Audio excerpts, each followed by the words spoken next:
Olá, a estilista Coco Chanel dizia que o luxo é supérfluo, mas absolutamente necessário. Brincadeiras à parte, o que a gente sabe é que apesar dos efeitos da crise mundial, o mercado de luxo continua se expandindo e só aqui no Brasil movimenta quase 6 bilhões de dólares por ano.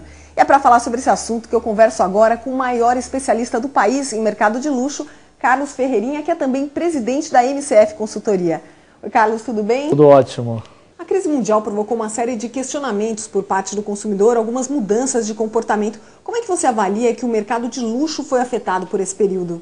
Olha, de forma muito veemente, profunda, a gente considera a crise de 2008 a principal e a mais importante interrupção desse movimento de crescimento do segmento de luxo dos últimos 25 anos.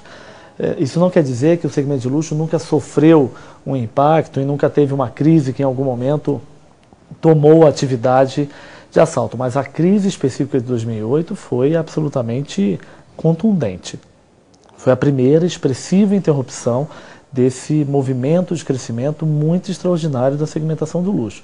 Então a queda foi significativa, o consumo absoluto, principalmente, que são os produtos e os serviços que possuem e demandam acessos a preços muito mais significativos, foi absolutamente afetado. E o consumidor, evidentemente, reage com retração.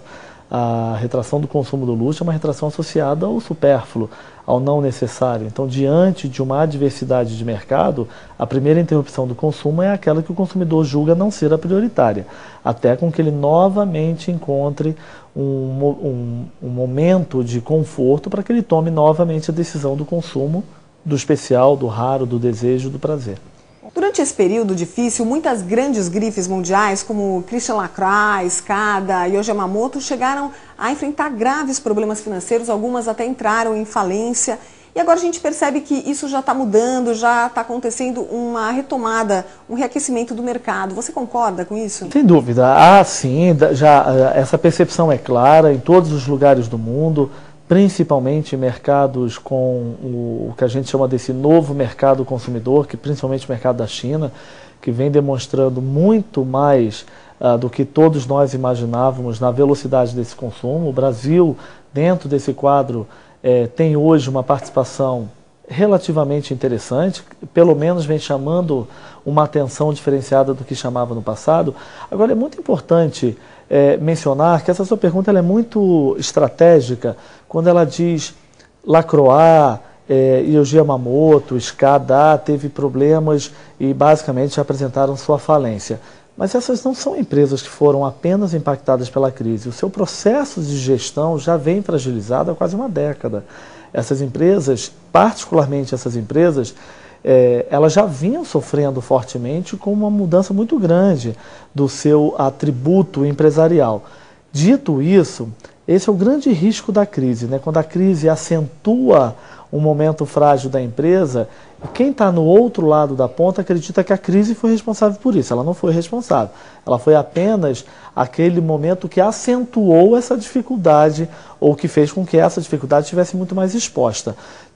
Não há, pelo menos na nossa percepção, nenhuma empresa que de uma hora para outra, somente especial devido à crise de 2008, ela desapareceu do mercado. Não. Todas elas passaram momentos sérios, de profundas dificuldades, mas algumas delas que sofreram isso muito mais acentuado já vinham passando por problemas nesses últimos anos. Por vários motivos, inclusive problemas financeiros, muitas das grandes marcas mundiais chegaram a ser vendidas para grandes grupos de investidores. Você acha que isso, em alguns casos, prejudicou a identidade da marca?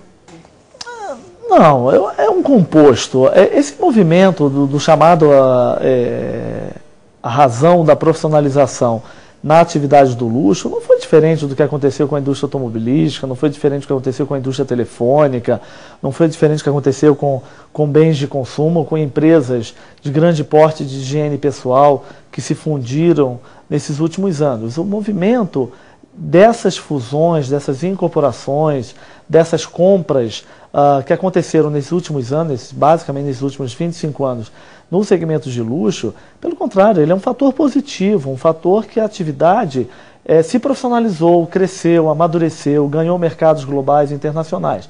Evidentemente que algumas empresas de forte cunho familiar, que tinham a sua identidade muito associada a esse movimento, quando se tornaram maiores e cresceram, internacionalizaram, passaram riscos da distância, ou pelo menos do afastamento daquilo que elas tinham de algo especial e prioritário. Mas nada do que a gestão profissionalizada possa regularizar ao longo do caminho. Isso faz parte do jogo. Eu sempre digo algo que é fundamental no entendimento, pelo menos no meu entendimento mercadológico. Quando você tem uma empresa muito bem sucedida no mercado, você só vende ela por 3 motivos. Porque você decidiu velejar. Então decidiu vender a sua empresa, que você está num novo momento de vida, está muito satisfeito com isso. O segundo momento que você vende a sua empresa é se você acha que a sua empresa vale 2, você acha que ela vale 2. Alguém te oferece 5, você fala, por 5 eu não vendo, mas vendo por 10. Alguém vai lá e te compra por 10, você olha bem para a sua empresa e fala, nossa, ela valia 2, estou vendendo por 10, ok, por que não vender? Ou você vende a empresa porque ela está quebrada, porque ela tem um passivo muito grande, porque ela já não consegue mais sobreviver no mercado, e você precisa vender para conseguir continuar vivo. No final de tudo, quem é dono dessa empresa tem um direito na mão de vendê-la ou não. Ferreirinha, um dos signos mais importantes do luxo é a tradição. Você acha que as grandes marcas mundiais estão conseguindo se reinventar, se oxigenar, sem perder essa qualidade, sem perder a tradição? Esse é o maior desafio. Vamos dizer que se elas estão conseguindo não perder, é forte demais eu afirmar isso.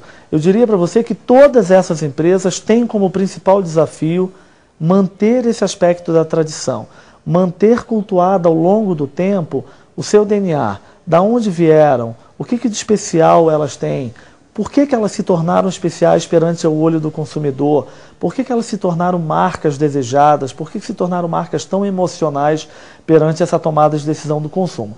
Esse é o maior desafio da atualidade dentro do segmento de luxo. Como crescer, como garantir presença mercadológica no momento de democratização de acesso, sem perder as suas características principais e básicas. Algumas delas conseguem isso com primazia, outras não.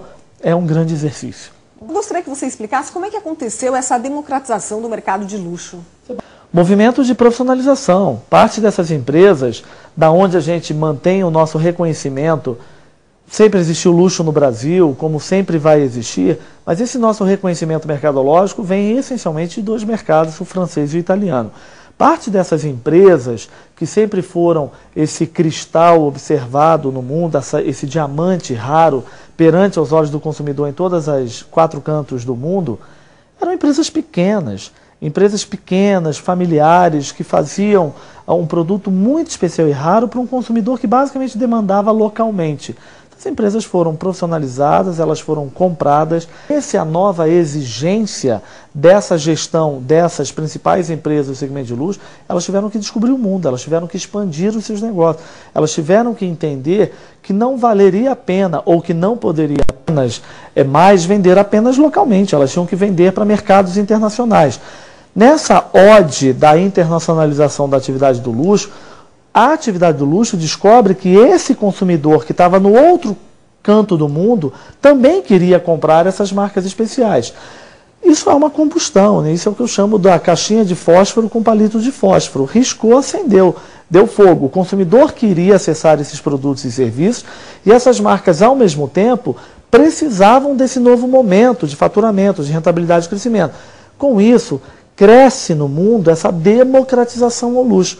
Antes você encontrava uma marca especial francesa somente em Paris e hoje você encontra ela em todos os mercados mundiais. Então esse processo do acesso foi democratizado. Isso não quer dizer que foi popularizado. O preço não abaixou, não é a oferta do produto sob qualquer circunstância do preço. Não. É o mesmo preço, a mesma estratégia sendo que colocada de uma forma muito mais pluralizada e acentuada para uma base de consumidores muito maior.